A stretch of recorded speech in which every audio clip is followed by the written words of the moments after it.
بسم الله الرحمن الرحيم.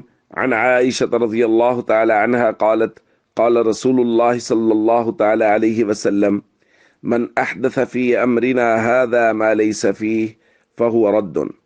رواہ البخاری۔ نبی کریم صلی اللہ علیہ وسلم نے ارشاد فرمایا: جس نے ہمارے دین میں از خود کوئی ایسی چیز ایجاد کر لی جو اس میں سے نہیں تھی تو وہ مردود ہے۔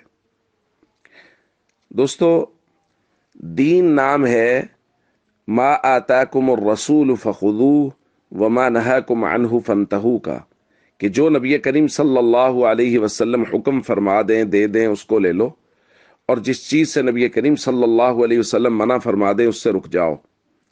اب ظاہر ہے حضور نے کس چیز کا حکم دیا اور کس چیز سے منع کیا، یہ بات امت کو بتائیں گے صحابہ کرام، یعنی جماعت صحابہ۔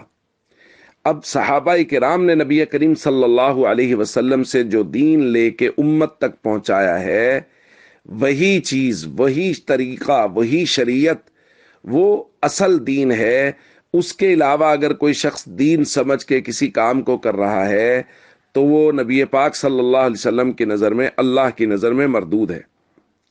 اس لیے وہ اصولی باتیں، وہ ضابطے جو نبی کریم صلی اللہ علیہ وسلم کے دور میں موجود تھے، ان کے طریقہ کار کچھ نہ کچھ تبدیل ہوئے ہیں، تو ان چیزوں کو ہم یہ نہیں کہیں گے کہ یہ نئی ایجادات ہیں۔ جیسے مثال کے طور پہ نبی کریم صلی اللہ علیہ وسلم کے دور میں دین کی تعلیم کا رواج عام تھا، اس کے لیے آج کل جیسے مدارس میں طلبہ ٹھہر کے ایک ترتیب کے ساتھ ایک نصاب بنا کے پڑھایا جاتا ہے، تو اب یہ نہیں کہا جا سکتا کہ یہ ایسی چیز ہے جو دین میں سے نہیں ہے۔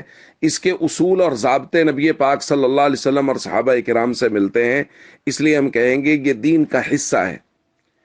اور یہاں یہ بات بھی ہمیں سمجھ میں آ گئی کہ کوئی صحابی جب کوئی عمل کر لیتا ہے تو وہ عمل دین کا حصہ سمجھا جاتا ہے، اس لیے کہ صحابی عمل وہی کرتا ہے جو اللہ کے نبی صلی اللہ علیہ وسلم سے ثابت ہوتا ہے۔